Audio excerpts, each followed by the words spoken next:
Hey there, how are you? I hope that you're enjoying an awesome weekend. Thank you for once again taking time out of your busy day to check out where I am with Pan That Palette, the Better Together Pan That Palette, as well as the Kickin' It Old School Pan That Palette. It has been a very productive month, and just to kind of get some housekeeping out of the way before we get started, I know I've been promising this armadillo eye look for eons, months and months, but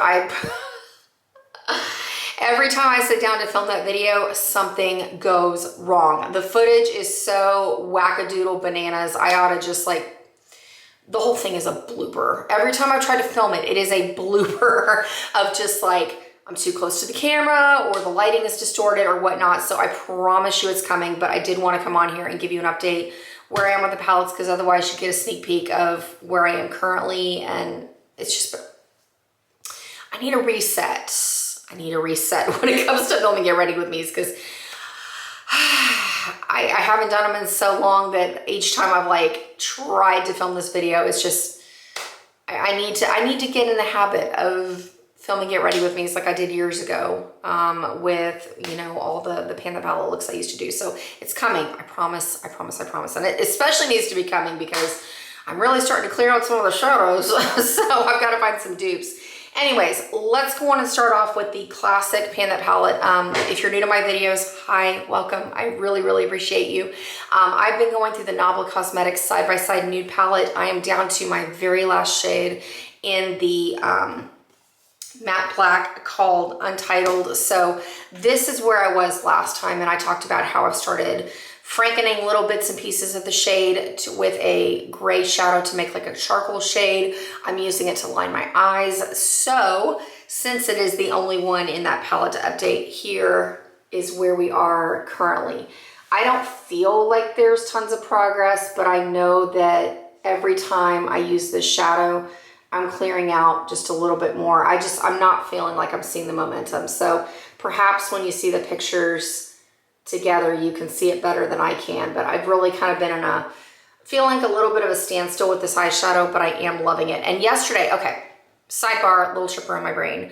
I've really been in a kick of watching videos about stopping buying makeup and makeup, collection thoughts, and just kind of not wanting to bring it anymore. And one of the people that I was watching was Whitney. If you haven't heard of her channel, I'll go on and link her below. She has a lot of insightful information on just kind of getting rid of the excess, and she did them years ago.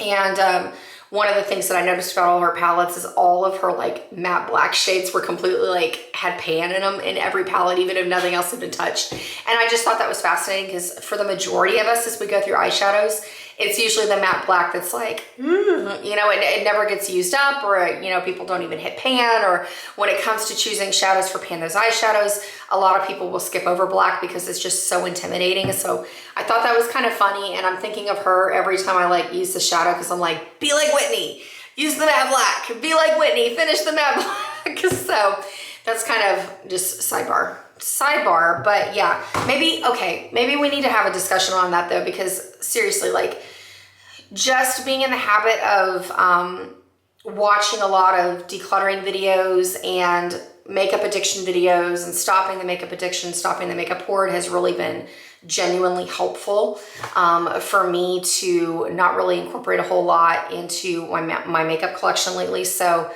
I don't know, that may need to warrant another discussion again. I know I've done videos like that in the past of what's kind of been working for me, but I really have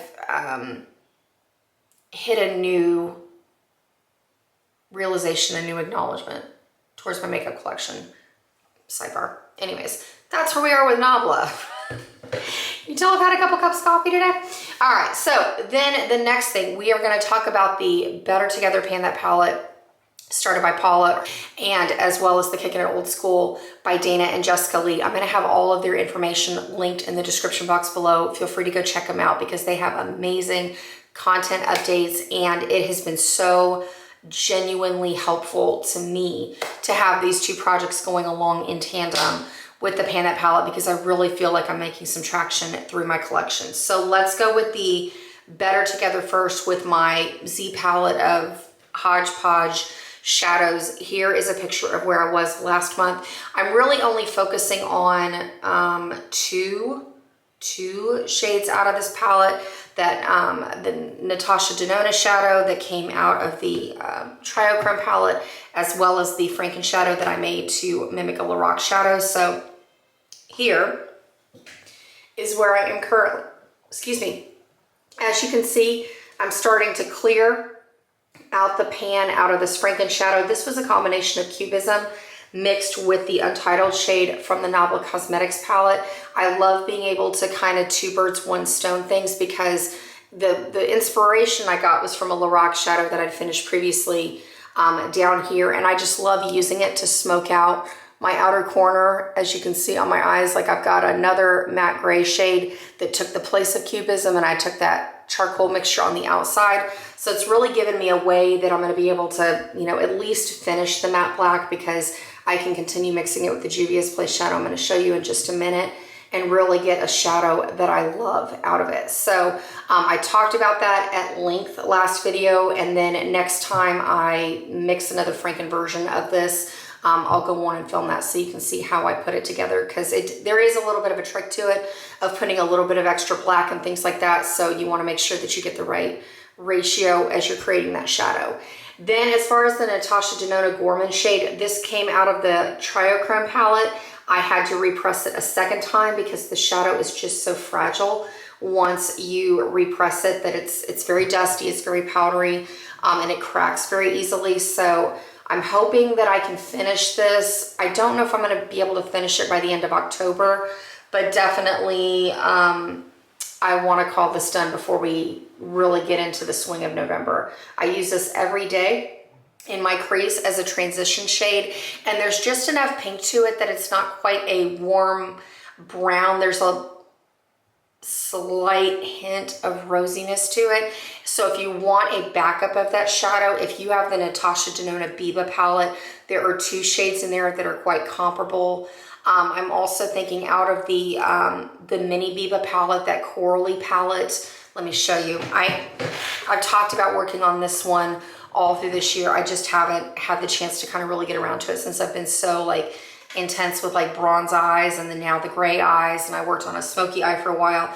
But this shadow right here also kind of has that rosy vibe as well. If you have the mini Biba, it's just very flattering to wear in your crease area, and then it blends in the shadows beautifully that you layer on top. So if you're wanting to wear grays, if you're wanting to wear black, if you're wanting to wear purples, blues, bronzes, browns, it's just a lovely shadow to anchor everything down. So that is where we are with this palette. I am halfway debating when I finish a shadow coming up out of my MAC palette about using this as a highlighting shade. This was from Too Faced. I want to say out of the Peachy Matte palette that came out eons ago. The shade is called Peach Butter. It's just kind of a light creamy shadow. There is nothing to get excited about with that shadow. It is a get the job done kind of situation, but it'll give me some headway into another shadow out of this palette to move out of my collection. So that's where we are. Then going into the Kicking It Old School portion by Jessica and Dana. Again, their information is in the description box below. I have two palettes here. I've got the MAC Warm Neutrals palette. So let me show you where I was last month with that one, because I really feel like I've made a lot of progress. I was working on 3 shades out of this palette, that Matte Espresso Brown, the cream shade that is the first in the middle row, as well as that rosy shade called Amber Lights in the middle. And then this is where we are currently. I am on the very last dregs of the Brulee shade, I think is what it's called. So it's easy to find a dupe of this. I'm literally like tracing my brush around the edge of the ring in order to apply it to my eyes. And I use this as an inner corner highlight as well as a brow bone. It is lovely. I love how smooth, how pigmented it is. It's not a crazy bright eyeshadow. It just gives a glow. Like I'll kind of show you in here. Like you can see it's just kind of a subtle glow on the inner corner of my eyes. It's very, very, very flattering and lovely. I've also been going through with this Amber Light shade. This is what I'm using as a face highlight. because it is so similar to MAC Soft and Gentle on my skin tone. So I take a fan brush, I use it to dust the tops of my cheeks, I go down the bridge of my nose, and I do my Cupid's bow, call it good. It's kind of a chunkier shadow, and I did repress it one time. And so now literally that is all that's left. So let's put the goal out there in front of myself to finish this before the end of October. Maybe, fingers crossed. Because I actually do have some MAC Soft and Gentle left in my collection to finish off, so it's not like I'm going to be without the shade once I finish. So I figure progress is progress. Let's keep it moving forward, clear out some more out of my vanity drawer. And then I'm still working very diligently on this espresso shade up here. I've been using it in my brow bone, and then once I switch back to a warmer look, I'm going to be using this as an eyeliner additionally, as well as an outer corner shadow. So that's going to really help me to move through this, hopefully. I don't know about by the end of the year, because I mean, I'm going to be wearing the gray eyes for quite a while. But in any case, that is going to definitely be a good segue to finish out 3 more shadows out of this palette. I think I'm what, 30%? 30% of the shadows I've hit pan on. Yeah, there's 15 shadows, 3, and then technically with the warm brown that was over here, saddle or whatever warm brown was, I didn't hit pan in that one because it just got too hard and difficult to use, so I ended up scraping it out. Then the last palette that I have is my Juvia's Place Nubian 3 Coral. I am really, really, really learning to love this palette. The one thing I will say through this entire process of like panning a lot of Juvia's Place shadows this year, I'm not as huge of a fan of their shimmer formula, but I really do like the mattes. So let me show you where I was last month with Juvia's Place, because I have really been good about staying in this palette. I've been going through with that Armadillo Eyes. This is where that gray is coming out of. I'm using the taupey shade in the bottom all over my lid. I'm using that coral pinky shade on the side as a blush as well as an eyeshadow. So as you can imagine, here is the progress I have now. Can you see I hit pan on this today? Woo! So I could not be more thrilled. The biggest changes to this palette obviously have been hitting pan. I didn't think that was going to happen for a while, even though Juvia's Place shadows are fairly shallow in the pan. Try to say that 5 times fast. Juvia's Place shadows are very shallow. But it still took me quite some time to go on and hit pan in the shadow. I use it with a fluffy brush to buff into my crease, and then I use a pencil brush to use it on my lower lash line to just give some definition. It really is a beautiful shadow. It doesn't stand up really well on its own. Let me show you. It kind of looks like this. It's kind of just a really soft dove gray, but if you mix it with matte black, that's what created, excuse me, oh, there it is. So as you can see, it doesn't swatch as well as it should, but it is the identical dupe to Cubism. If you have the Nobla Cosmetics palette, and when I'm done with this Franken shadow, I'm gonna go on and do the same thing again. I'm gonna mix this gray shadow here with the Untitled shade again so that I can create more of the shadow. As you can see, there's a little bit, you can see what's left of the Cubism shade. If you look right in the center of the shadow, if it'll focus, since I didn't quite mix it well enough in the middle, that's what Cubism looks like in its original state, that really light gray in the middle, and then with the black all around it, just so you can see that it is an identical match to this Juvia's Place shadow right here. The other shadow I've made significant progress on, I'm starting to clear out the rim on this taupe shadow. I love this all over my lid, and like I mentioned before, it has more of a brown aspect on its own, but I put it over a white eyeshadow base to really give it like a silver effect. So here is that shadow on my skin tone. As you can see, it's barely gonna show up, but it has kind of a light browny taupey effect, but then when I put it over a white shadow base, you can see it really makes it stand out to make it more silver and gray and pretty, and I just adore it. I love this combination together. So I'm continuing to wear this. Again, when I can finally get footage that shows up of the Armadillo Eyes, this is the palette I'm gonna be reaching for. The other shadow that I've made huge progress on is this coral shade over here. I use this as a blush as well as an eyeshadow. I've had to repress it several times because it is very fragile at this point. It constantly shatters.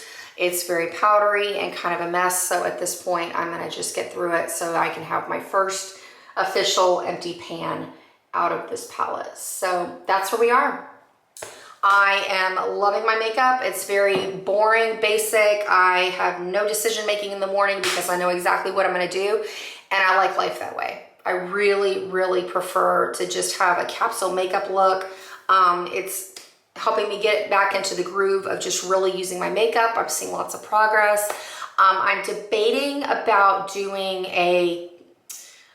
not even just a classic Project 10 pan, but like a rolling pan that vanity kind of situation. I don't know what to call it, because I mean, I tried like doing a project in the past where I was like pan the vanity, and then it ended up kind of fizzling out just because I lost momentum. Well, we could blame that on the situation that was at hand going on with staying home and all that stuff. But at the same time, I really just, every time I open up my drawer, I'm like, what can I do in the next year to really make some momentum on clearing things out, clear out the vanity? And that's made me think about what I'm gonna do for Pan That palette next year, like if I'm gonna stick with the palettes that I'm working on now. In fact, leave me a comment below. Would you be interested in that? Like watching me continue to pan the MAC Warm Neutrals, the Juvia's Place Nubian 3 Coral, my Z palette, or would you want me to start fresh with another palette?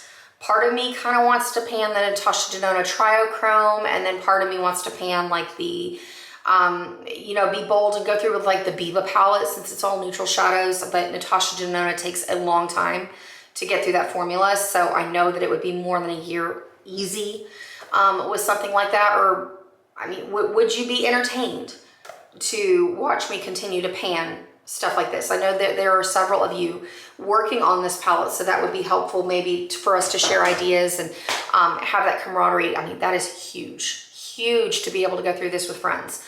But let me know. Otherwise, maybe it's high time I did a palette collection video, because my palette collection isn't crazy huge, but I think I probably have like 30, 35 palettes, something like that, where maybe we could collectively come up as a group and decide what I'm going to pan next year, because I'm really kind of, I don't know what to do.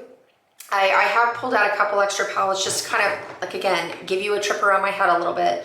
I have pulled out some things from my backup drawer of, like, I pulled out the Tartelette palette to use for like the matte black, kind of the creamy shade, just to kind of start making some progress on this. And if you haven't seen it, this is what this palette looks like, and mine has not been touched.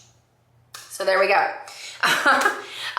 That would be a way for me to kind of start in on that. And I also have like my Natasha Denona Triochrome palette, because by the time I finish Gorman, that'll be my very first shadow finished. No, I'm sorry, I take that back. I had Gorman, and then I had, I took out Manganese, I've hit pan in that, and I took out Color Flip. But this is kind of where I am with the Natasha Denona Triochrome. These are in my Z palette right now, these two, and then this one's in my Z palette as well. I don't know. I'm kind of debating about things and having those constant conversations with myself. So I'd really appreciate your feedback on what you think I should do, because we are in the last little push of the year. So it is time to start thinking about what we're going to be panning for next year. So I don't know. Let me know your thoughts. I'm interested to hear what you have to say. Otherwise, take care. Thank you once again for checking out where I am with the video. And like I said, I promise, if you're wanting that armadillo eye look to get inspired to go into your own makeup collection, it is coming. It's just me and filming and putting on makeup at the same time just don't seem to jive. But we'll figure it out. We're in this together. We'll figure it out. We always do. And I love and appreciate all of the recommendations and helpful feedback and whatnot. So it'll get done. I just need to get my act together and figure out filming with classes. So until next time, take care, have fun with your makeup, be well, be safe, and I look forward to talking with you very soon. Adios.